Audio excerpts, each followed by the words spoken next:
Comúnmente se relata el génesis de la vida como una creación hecha en 7 días, algunos lo interpretan como la invención de la Tierra, mientras que otros afirman que fue del universo mismo.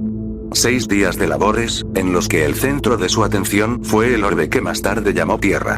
Sin embargo, antes de empezarlos, se encontraba solo, no existía nada más que él, su propia voluntad lo había hecho existir, rondar por el abismo del caos y de la oscuridad lo hacía tener una minúscula pizca de confusión, por lo que decidió hacer algo en lo que tuviera control. Fue cuando decidió crear la existencia. Los 6 días son más alegóricos que ciertos, en ese entonces ni el mismo tiempo existía, y fue una de sus creaciones en el llamado día 1. El cual ciertamente no fue un día como lo conoce la raza humana. Junto al tiempo, cada elemento de la vida fue creado, pero aún faltaba la vida misma.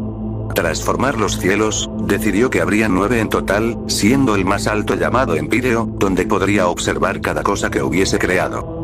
Pero incluso él tuvo un sentimiento de soledad al hallarse solo en un universo vacío, orbes sin forma ni vida surcaban lo que había llamado cosmos, por lo que decidió crear un nivel más de su cielo, el que estaría más cerca de su querida Tierra. Si él podía hacer todo lo que su voluntad deseara, aún con su omnisciencia, quería saber lo que era crear seres igual a él, o al menos semejantes. Del planeta con mayor abundancia de lo que había llamado frío, creó seres enormes y torpes, los colocó en el más bajo cielo y los observó, viendo que no hacían mucho de lo que esperaba, no había depositado su sabiduría en ellos, así que era momento de hacerlo con los siguientes. De cada planeta del que después se llamó Sistema Solar, creó especies singulares, si él mismo se llamaba Dios, a algunos los nombró dioses por asemejarse más a él, a otros los llamó titanes por su fuerza y tamaño descomunal, a los primeros los llamó gigantes de hielo, y muchos otros seres que nombró y vigilaba, aunque ellos mismos no eran conscientes de su existencia, al menos no todos. Sin embargo, el día tercero no había dado los frutos que esperaba, cada ser que había creado eran muy caóticos, libertinos, entre otras cosas, todo a raíz de otorgarles su condición superior, en la que podían hacer lo que quisieran según su voluntad, pero no todos sabían aprovecharlo. Decidió crear una especie más que pudiera estar más cerca de él, que comprendiera lo que quería y lo que no quería, y creó a los serafines, o más bien, al primer serafín, Metatrón, quien le aconsejó todo lo que debía hacer con lujo de detalle, era la representación de su poder, de su sabiduría, era él sin ser él, y no se volvió a sentir en soledad. Dios creó seres en los que pudieran confiar, quienes pelearan las batallas necesarias para mantener el orden que tenían en mente, creando así a las demás serafines, querubines, tronos, arcángeles, ángeles y demás seres de las órdenes angelicales. Miguel y sus iguales habían estado vigilando al cielo más bajo, viendo sus disputas y todo aquello que Dios no aprobaba, pero que les dejaba hacer por ser tan libres como él. Dios y Metatrón decidieron crear una raza que finalmente habitara la Tierra, la moldearon y otorgaron las cosas necesarias para que esa especie pudiera existir. Y así Dios creó al ser humano, para que caminara y gobernara sobre la belleza de la Tierra en su apogeo de magnificencia. Metatrón preguntó a Dios sobre qué tan distintos serán de los cielos, a lo cual, Dios dijo que el humano no tendría ninguna habilidad para evitar caos entre ellos y así su creación viviera en plena paz con todo ser de la tierra.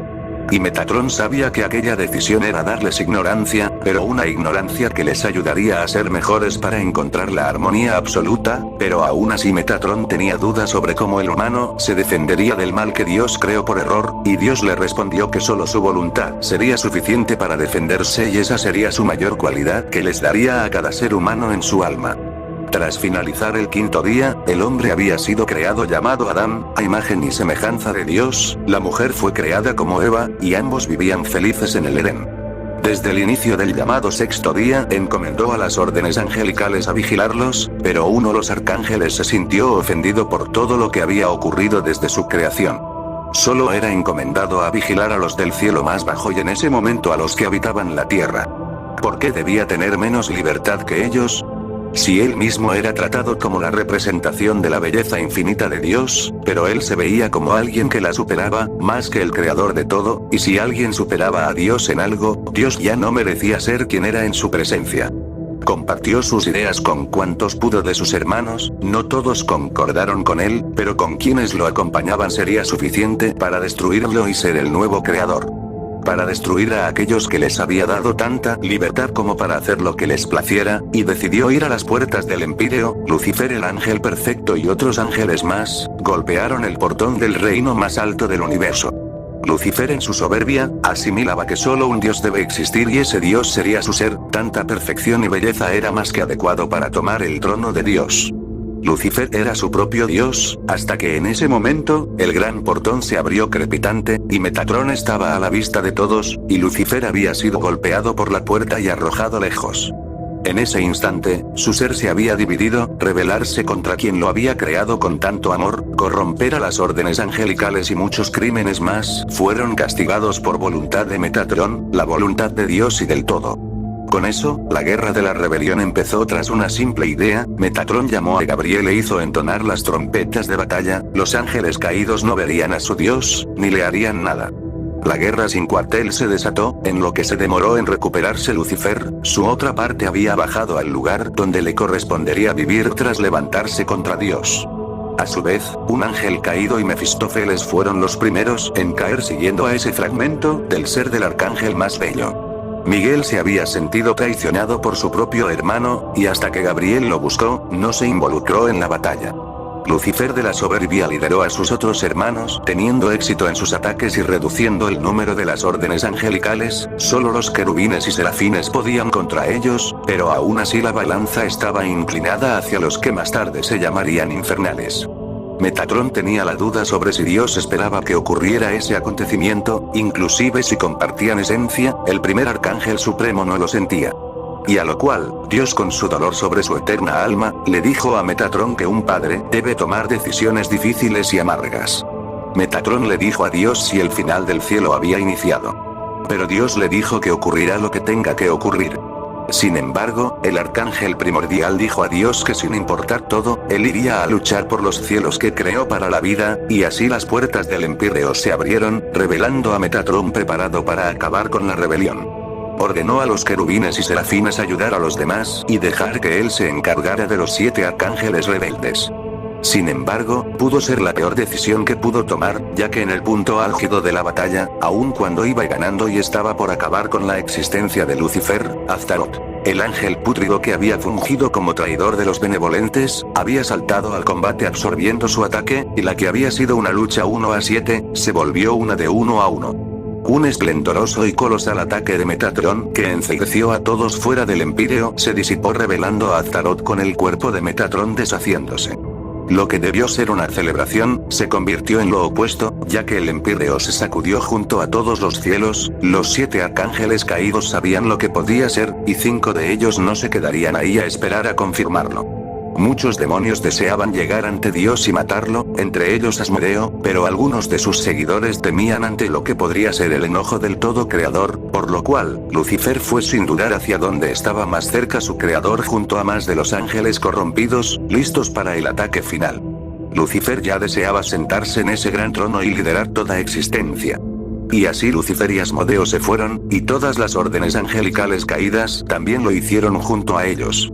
Pero mientras ese hecho sucedía, sobre la lejanía de la gran masacre en los cielos, un desconsolado ángel volaba hacia el segundo cielo, donde como en todos los niveles, se desataba una lucha y muerte en sus alrededores. Miguel había reaccionado tras lo que creyó la muerte de alguien importante en los cielos, y había decidido no luchar ya que por algún motivo, Miguel se sentía inútil ante el poder de los opositores, además de que se enteró por boca de Gabriel que Metatron había muerto a manos de Astaroth. Y que solo Metatron, que rivalizaba con Lucifer, el más poderoso de los 7 arcángeles caídos, podría hacer algo para detener la irrupción al Empíreo. Sentía frustración y desesperación ante sus pensamientos, de imaginar que todo sería el fin, y en su conciencia, pesimismo tenía. A pesar de ser alguien poderoso, Miguel sentía que su fuerza se iba, y por primera vez el arcángel de la defensa, tenía temor de ir a luchar y posiblemente ser asesinado sin pena ni gloria. Hasta que en ese momento, su hermano Gabriel había llegado para hablar con él, y Gabriel le pedía a Miguel que fuera a combatir debido a que muchos de sus hermanos estaban siendo abatidos y Dios estaba más cerca de ser derrocado por Lucifer. Gabriel le diría a Miguel que solo él, y más que él, podría hacer la diferencia en esta guerra, pero Miguel aún sentía temor de ir a confrontar a Lucifer, y esa reacción dejó a su hermano confuso ya que Miguel nunca había estado así de desesperado. Gabriel sintió pena por su gran hermano, por lo cual Gabriel le dijo a Miguel que mejor era que no hiciera nada ya que su temor era mucho, y él iría a luchar sin importar lo que sucedía. Ante esa decisión, Miguel le preguntó a su hermano si era racional hacer eso, ya que Gabriel era un mensajero más no un guerrero e ir a luchar equivaldría a morir en vano. Si Metatron murió, ¿qué oportunidad tendrían los defensores inferiores a primer guardián de Dios? Sin embargo, Gabriel, sabiendo que moriría fácilmente, decidiría ir a luchar ya que su hermano Miguel era incapaz de cobrar valentía, y al ver cómo su hermano se iba rumbo al campo de batalla a ser carne de cañón, Miguel se sentía presionado y con un sentimiento de vergüenza. Miguel no podría creer que en estos momentos difíciles para el cielo, él tenía miedo y su hermano, que no era guerrero, tenía más fuerza de voluntad que él. Por lo cual, Miguel sujetó su espada y ahora dispuesto a luchar, el arcángel alcanzó a su hermano Gabriel y le preguntó dónde estaban los serafines, y Gabriel le dijo que estaban luchando en el quinto, séptimo y octavo cielo, ya muchos habían muerto y quedaban pocos.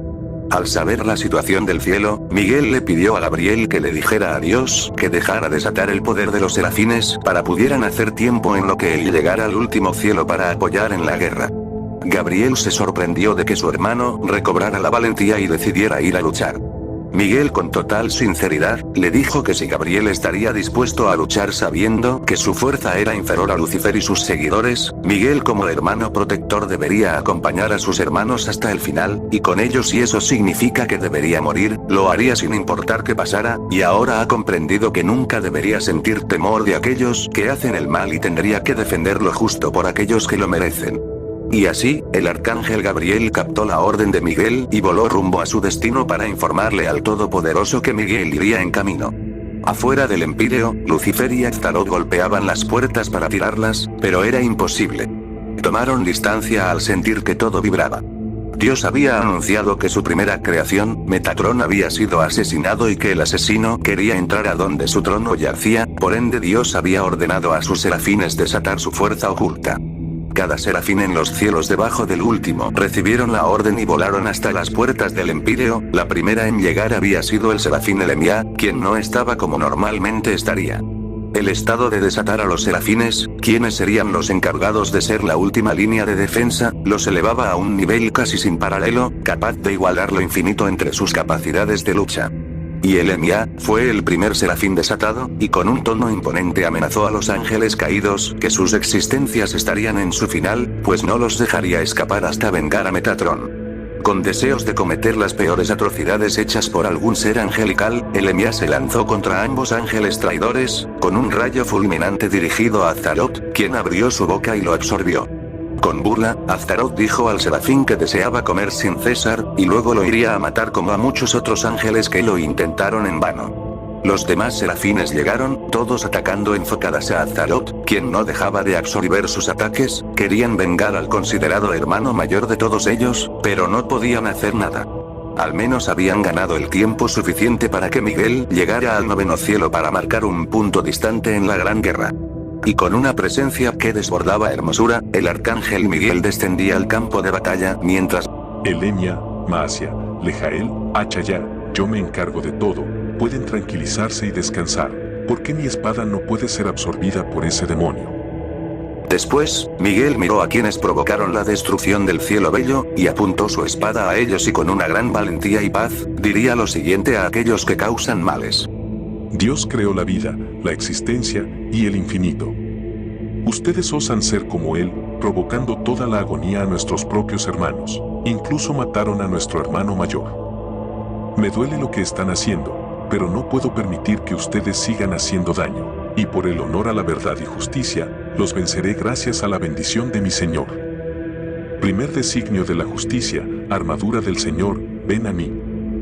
Tras decir eso, por primera vez usaría la armadura de bronce que Dios le concedió para proteger a los inocentes y los débiles del mal. La bendita espada de la paz estremeció a Lucifer y a Astaroth, pero los ángeles caídos sonrieron con sed de destrucción y desearon matar a Miguel tal cual lo hicieron con Metatron. El arcángel estaba decidido a terminar con todo por sus hermanos, y con su espada entre manos, con un fulgor y ardor sin igual, Astaroth y Lucifer arremetieron contra él, pero la ira que Astaroth podía infringir en Miguel era anulada por su devoción a Dios, y los ataques de su espada no podían ser comidos por el asesino de Metatron, ya que terminaría calcinándose por dentro. Con los serafines luchando por controlarse, Miguel y los ángeles caídos continuaban su lucha por todo el noveno cielo. El castillo del Empíreo resistía todos sus choques, Miguel recibía varias heridas de las que derramaba sangre y parecía que perdería, pero su voluntad era sin igual y volvía a la lucha a costa de todo, y así terminó cuando cortó las alas de Lucifer y lo pateó para que cayera directo al lugar donde le tocaría vivir. Con sus deseos esfumándose, con su sueño de derrocar a Dios y reclamarlo todo como suyo, la caída libre del arcángel caído hacia el infierno sería dolorosa, pero nada fue más doloroso que ver cómo Miguel lo seguía para rematarlo, pero Astaroth se había interpuesto para salvarlo.